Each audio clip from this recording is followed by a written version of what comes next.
I've been writing about health since the late 80s and about technology and computers since the mid 80s. So when people started talking about electronic patient records, the two interests that I had sort of merged. So I was sort of, oh, that's going to be interesting. And very much to my surprise, I noticed that there was hardly any discussion about the premises, how it would be organized, how it would be protected, how it would be used. The only thing I read, both in medical records and in technology magazines, was basically press releases. We signed a new contract between hospital so-and-so and Volmac, IBM, whatever. It's going to be even bigger, it's going to be even more wonderful, we can do so-and-so. And it was just basically PR that I saw. So once we actually were going to get started with an electronic patient record system in the Netherlands, and actually a national one, I thought it was time to really start examining the issue. And I was, well, rather dumbfounded to see what I found. The notion is that you would make medical information accessible nationwide. So instead of you going to a GP who sends you off to a hospital who then needs to ask a GP via letter what actually was the matter, the people in the hospital would have your information at their fingertips. So that all health information professionals would have the same information, and they can get it without any delay, without paperwork, without needing to make phone calls or what have you. That would force hospitals and GPs, dentists, pharmacies and what have you to cooperate, to share, and of course it would greatly help reduce costs, increase efficiency, while the whole, you know, this sort of charm. And most of all, it would reduce medical errors. Medical errors at that point were sort of being, there was some kind of research, most of it was taken from the US, and then it was sort of explained in Dutch terms. And the funny thing about the numbers that were given, it was sort of 1,800 cases of medical errors due to lack of information and cooperation between professionals, was sort of estimated at 1,800 per year. But slowly, in reports, the numbers started increasing, still based on the same research. So everybody actually inflated the number to quite some degree. But those people would be safe in the future. This is sort of the old situation. You have a pharmacy that gets you the information from the hospital, the specialist gives it to the GP, and everything went at a snail's pace. Very complicated and very inefficient. And this was the new wonderful situation. We would have a national exchange point that would track which data was kept where, and then as a GP, you would sort of ask the hospital via the switchboard for the information. It would stay there, and so only the hospital could change it, but the GP could see it, the dentist could see it in case that was necessary, and the pharmacy could. So the data would be stored where it was created, and you could access it in real time using the internet. Wonderful. One problem that arose is, of course, that patients need to be unique. And in the early 90s, when we started this whole system, the Secretary of Health, Alice Bosch, said, we will not use social security numbers for obvious reasons, as in making it too easy to collide different sets of data and, well, to make people too traceable and for privacy reasons. And what happened in 2006, of course, we used our social security number, which was then sort of split up, the number still being the same. It was split up in a social security number for work, taxes and welfare, an education number, and a health number. All the same number, just used in different areas. And, of course, all the unwanted, unforeseen, unaccounted for linking of personal data in many various domains was becoming a problem. Also, more and more, at the time, nobody thought about it, but identity theft is becoming a big problem as well. When all your data is, now all your possibilities and your sort of, your existence in various disciplines is dependent upon a number, the number becomes more valuable, especially for people who don't have access to all these areas. So identity theft is becoming a bigger problem. And another big problem was extending the law with regards to data linking. From the start, this new civil number was meant to assist law enforcement and investigation. which is especially weird when it concerns medical issues, because medical issues have always been very much protected from being used by investigators, you know, as in doctors actually, they can't say that guy probably did some kind of crime and here's his data. No, they have quite some secrecy laws in place, which to some degree are suddenly lifted by this new social security number. And there had been technical problems, or just errors. In March 2005, there was this hospital in the north of the Netherlands, east of the Netherlands, Spaarne, and they had done quite some digitalization of their patient records, and suddenly in their outpatient clinics, one computer started having problems, and that accelerated, and more computers started having problems.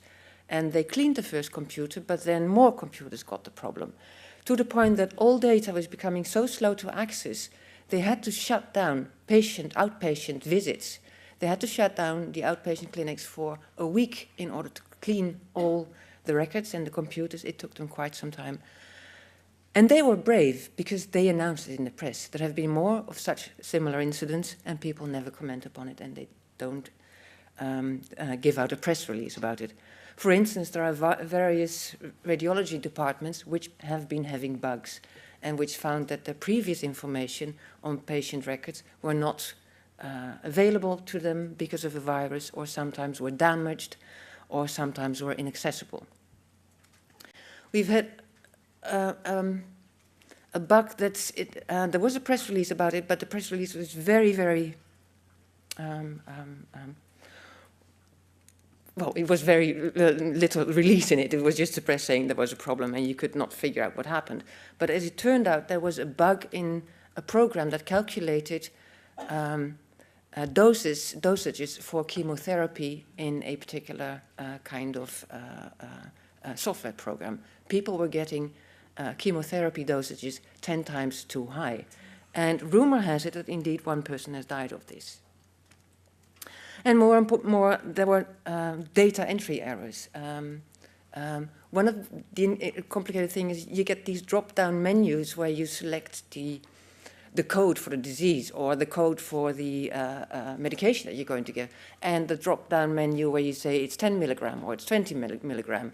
And invariably people take the wrong selection. They have one too high or one too low, and that's going to be in your record.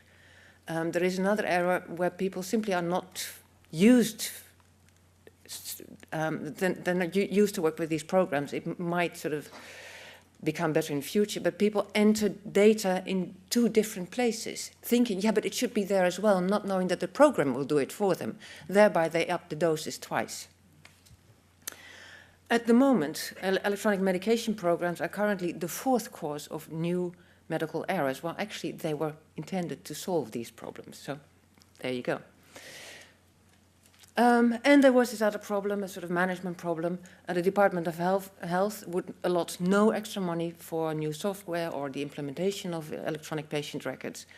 The National Health Inspections would not give us a requirement set for this is how you're going to protect your data, this is how you're going to do it, this is the kind of software that you must use. The market will solve it.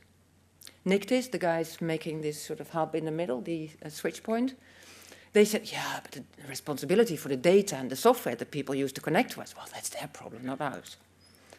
GPs very often have no knowledge and no infrastructure to sort of set up their own software and their computers, and especially hospitals have lots and lots and lots of legacy software, which makes it very difficult to implement new software that is sort of safe, secure, and bug-free. And of course, the healthcare sector is not very computer savvy. And actually, they're not much bent on privacy, they're bent on sharing information. That's sort of the deal that they're in.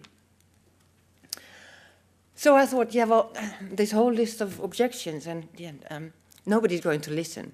So what I did, I knew quite a number of people in the healthcare system, and I knew quite a number of hackers, so I thought, I negotiated with 3 hospitals, of which 2 agreed. One was a regional hospital, also providing electronic patient record services for GPs, for a nursing home, a revalidation clinic, And they serviced lots and lots of people. Their records were huge.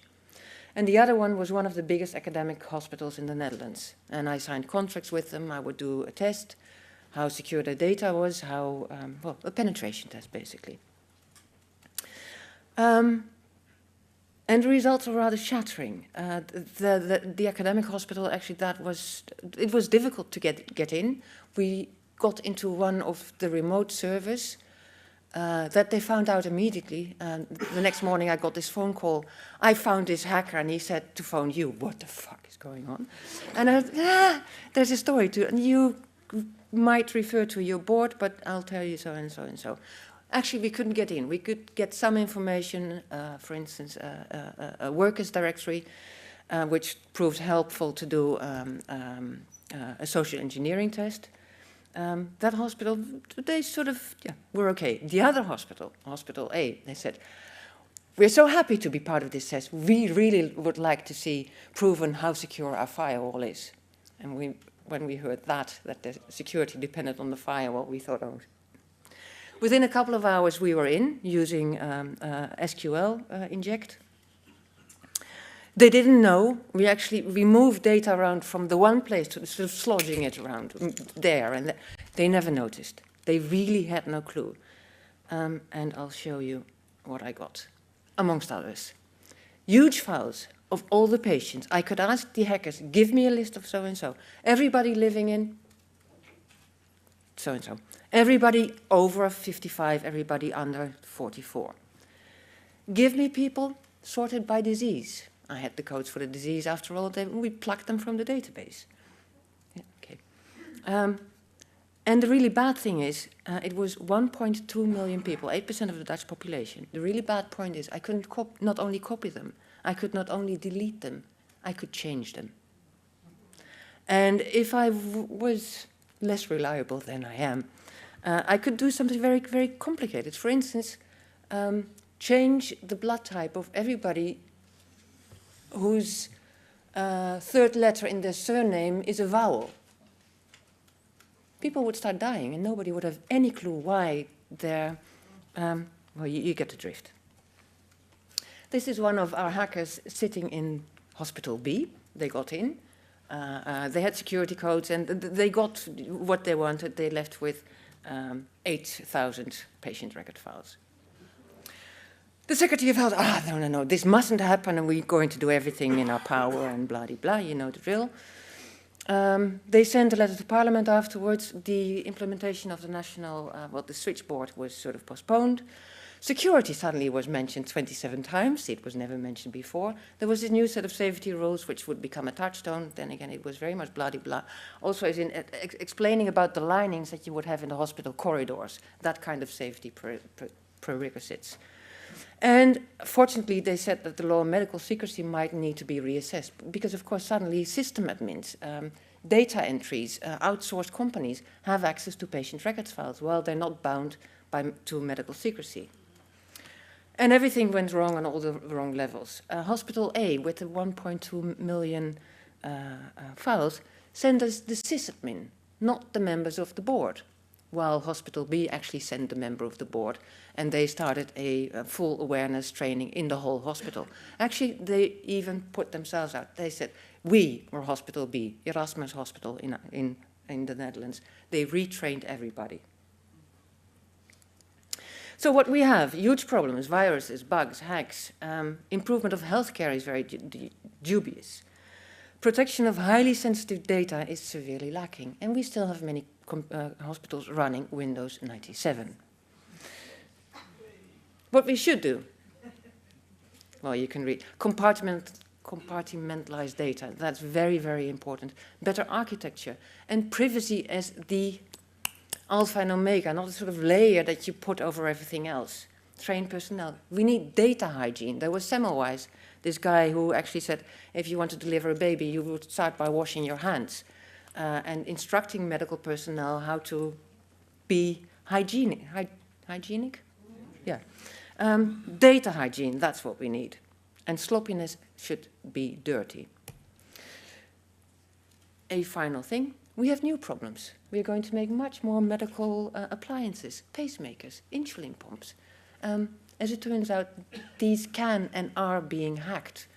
At a presentation in 2008, people presented a pacemaker that they actually could switch off under the title, "Excuse me while I switch off your pacemaker."